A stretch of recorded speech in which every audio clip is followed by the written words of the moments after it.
question: how many fossil graveyards have been discovered with terrestrial and marine creatures buried together? Are you looking for a number or?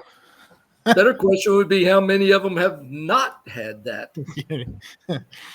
As soon as you go into any kind of large-scale geological deposit, you will almost certainly find terrestrial and marine creatures buried together in some way. It doesn't matter whether it's the Jurassic, Cretaceous, all the way down, even as far down potentially as the Ordovician. I've lost my fossil here, but we've certainly found plants in the Ordovician, which is 40 million years or so before they're supposed to have evolved. So it really is a mess if you're trying to argue for a history of the life on Earth based on the rocks.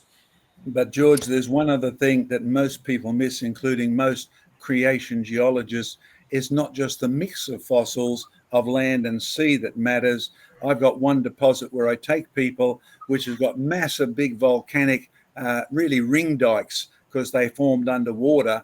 And what you've got in sediments along the volcanic ash sediments alongside of that is pine trees, right?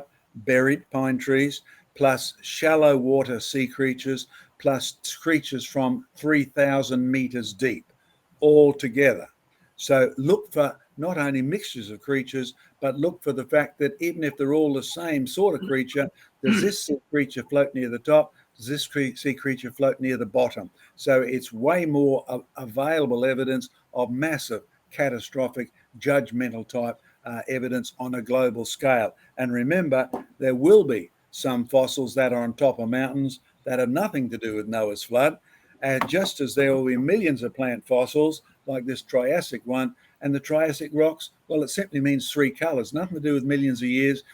Most of the geological names in the column are places. They're not positions, they're places, right? So this is a name invented in Germany describing the three colors, but using the Latin language to do so. And this is an Australian example, and it's called Triassic because the fossils are the same as the Triassic ones where you first started studying them.